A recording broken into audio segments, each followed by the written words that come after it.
Joining us now, House of Representatives, Georgia, Vernon Jones. Vernon was also he's got a lot of titles. Vernon was the CEO of DeKalb County for 2 terms. He ran for sheriff, and he was a former House of Representatives member. Now he's back at the House of Representatives. He ran for U.S. Senate. Vernon, I'm doing this by memory. I'm going to say it was 2008. Okay. He ran for U.S. Senate. You have limited time. I know, but you got this long resume, Vernon. The most important thing, John, you're my friend. That's the most important thing. I know. We've been friends a long time, Vernon. So Vernon Jones in Georgia got this long resume. By the way, let me just throw this out there. You ran for Senate in 2008. Should have been the Democratic nominee. They stole it from you at the end because they didn't want anything to do with you, the Democrats in Georgia, because you're an independent thinker. Had you been the nominee, you would have beat Saxby Chambliss. Had you beat Saxby Chambliss, you were going to run for president in 2016 against Hillary. See, I think, strange things happen. If you win that nominee, I think you would have eventually would have been the Democratic nominee for president. So, having said that, Vernon, what you think of the debate last night? Well, John, there are good people on the stage, but their ideas are just a little far out there where they're not in lock and stock with mainstream America. And but when you're running like some people are, they'll say anything to get elected. And there's one thing to campaign, it's another thing to govern. And they'll see a lot of those ideas just can't come to fruition. And I think we have to, if you're going to campaign on good ideas, people understand you can't just give them pie in the sky, but you can come up with some logical initiatives that you can do that's reasonable, that you can work across the aisle with and get it accomplished. But when you start talking about going to a full public health insurance form, that won't work. People would not want to give up their private insurance. We got 200 million people with private insurance.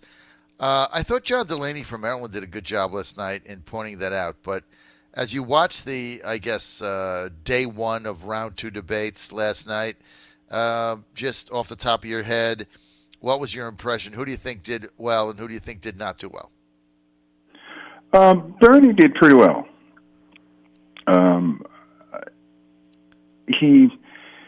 Although, with his initiative on healthcare, that's way out there, but I think in terms of articulating a message, coming across sincere, and just showing a level of energy, I thought Bernie did pretty well. I agree with you. And in terms of who came in last place, there were several ties for last place, but I think Bernie did pretty well. Several ties for last place. I thought Delaney did a good job in trying to separate the centrist out. So I guess you'd call the centrist last night Delaney, Ryan, and Bullock are the ones that come to mind. Let's talk a little bit about Georgia, because a lot of people say it's turning blue, and Stacey Abrams said that the election was stolen from her by the Republican Secretary of State Brian Kemp last time. There's one seat, we covered it yesterday, GA07, that it only stayed Republican by a couple hundred votes. And then, of course, there's my old district, District 6, that went Democrat. Karen Handel got beat. I'm not a fan of hers. So a lot of people saying Georgia's changing. It might go blue, might get in the Democratic column. Of course, if it does that, Trump's path to re-election goes way down. It gets much, much narrower. What is going on in Georgia?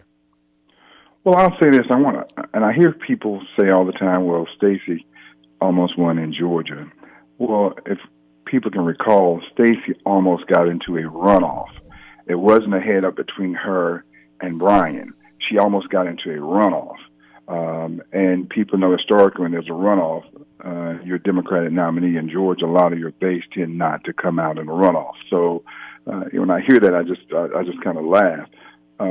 Georgia is changing. Georgia is people are moving to Georgia. It's the best place to do business. A lot of job opportunities here, a lot of growth. I will say this: I think within the Republican Party here, they have not been as fiscally conservative as you would have, as they have history of being in. And I think some of their initiatives probably have kind of gotten out of the view of those moderate voters that normally would swing in their direction. But Georgia's still a state that has strong conservative leanings, and in terms of the future, I think everybody is sort of looking at with the House Bill 481 that was passed to ban abortion starting at 6 weeks. I think moderate women, Republican women, will tend to vote Republican. I think they're on the line with that. I think some of them find that a little hard to swallow. But Brian Kemp, the governor, he's doing a hell of a job. He's continued to have this state its best state to do business with. He's working hard and reached out to teachers, making sure teachers have been adequately paid. Even his appointment process has been very much of inclusion. He showed that he has a understanding, appreciation for small businesses, which most jobs are created through small businesses. People like that in Georgia. Brian is really coming on strong, and he's going to be tough to beat. I don't care who's up against him. He'll do well in Georgia in 2 years. So, Vernon Jones, let me ask you this. You sponsored a resolution in the House in Georgia as a State House member.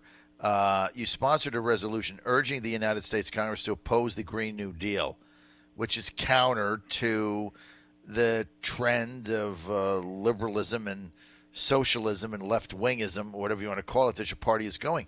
Aren't you out of step with your own Democratic Party? I mean, you're sponsoring resolutions to blast the new Green Deal, which is the new baby of the left. Well, I may be out of step with some liberals, some Democrats, but I think I'm more in step with mainstream Georgians and mainstream Americans. I mean, you just cannot go that far with the Green Deal. It would be a disaster, and logic needs to take over. But clearly, I had a lot of support on that resolution. You can't all of a sudden stop trains from rolling and planes from flying and cows from giving milk. You just can't do that. And so that's a prime example where you have the young congressman out of New York, who's never been elected before, never had to run a government before, never had to run a business before, and these pie-in-the-sky ideas, they sound good, but when those jobs are gone and people can't pay their mortgages and can't put their kids through school and can't pay their health care, what's going to happen? How those jobs are going to be replaced? It's just not reasonable. And so clearly, I wanted to get us back on the right track and not just sit idly by and not oppose something that just doesn't make sense. What are you going to do if Bernie Sanders is your nominee, Vernon Jones? Me personally, I think if Bernie Sanders is the nominee, you're going to see President Trump probably win by a sizable margin because, again, he's just too far to the left, His ideas are too far to the left. And, I'll go back, and I guess it's the reincarnation of, is the economy stupid? People are working. Small businesses are growing. Businesses are starting up. People now can pay for their kids' college education. They're when they look at their 401k plans and other savings plans, they're seeing that they're making money.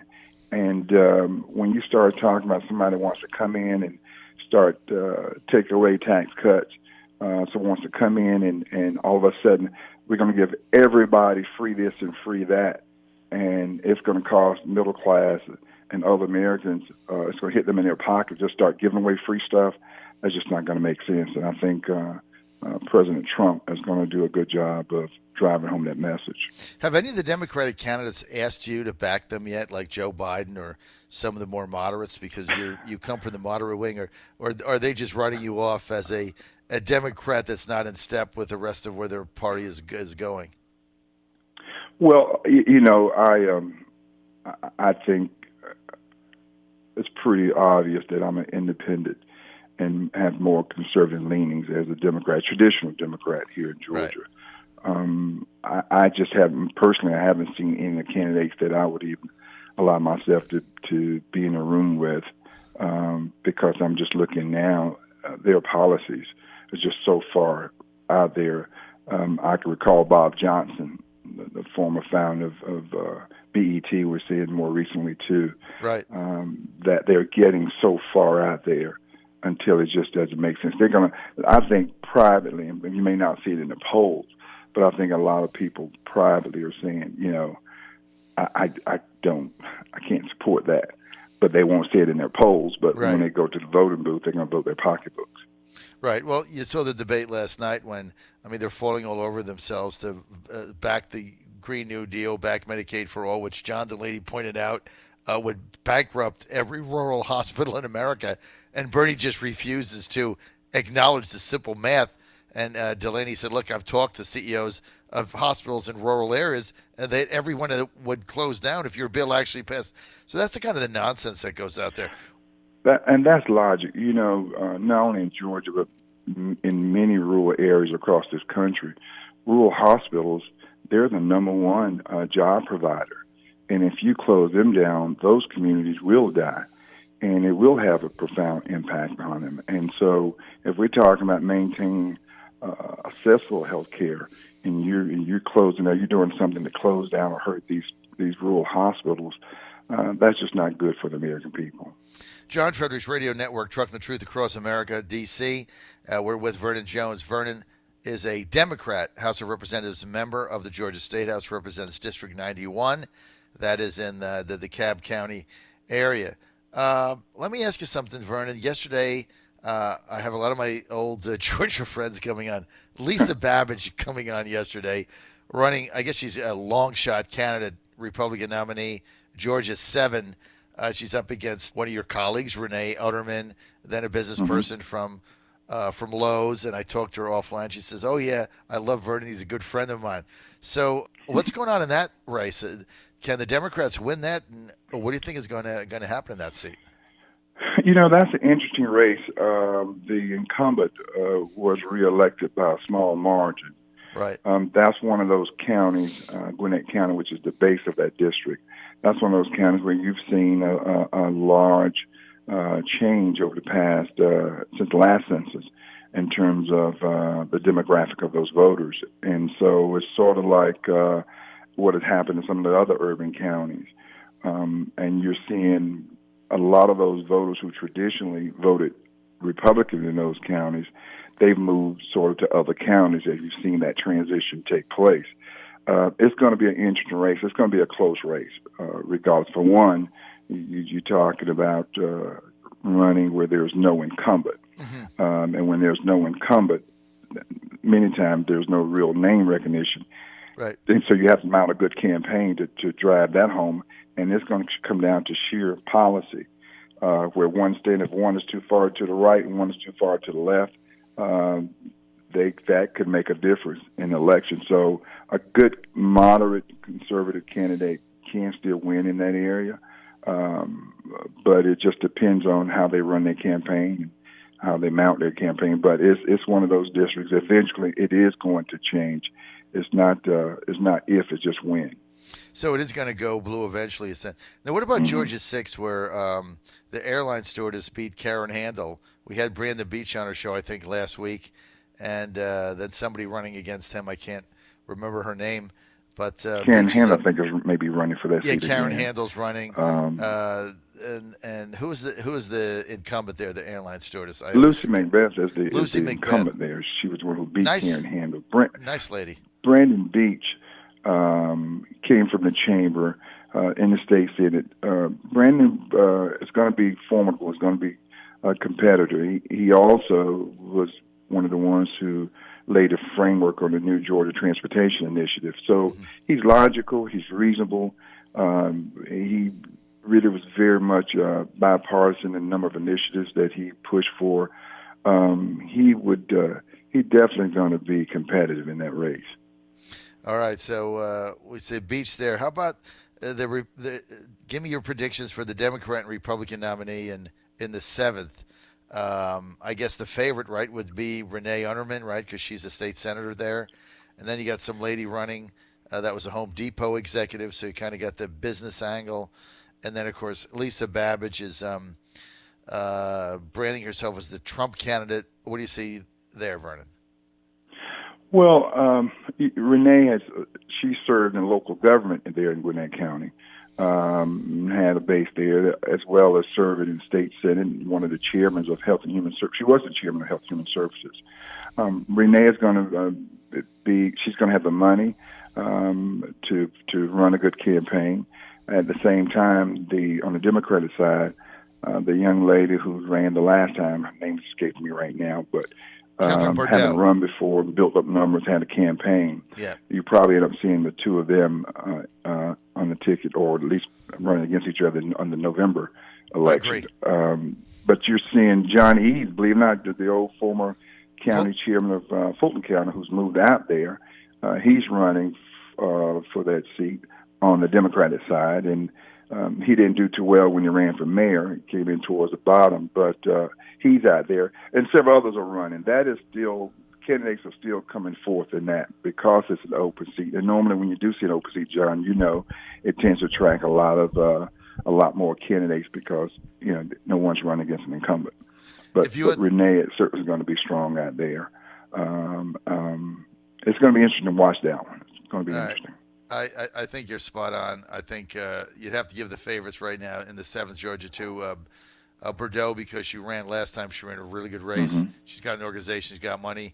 And Renee Unterman, the senator there, like you said, she was locally elected in Gwinnett. She's not a bomb thrower. She doesn't jump up and down to make waves, but she gets the job done. She's very well liked.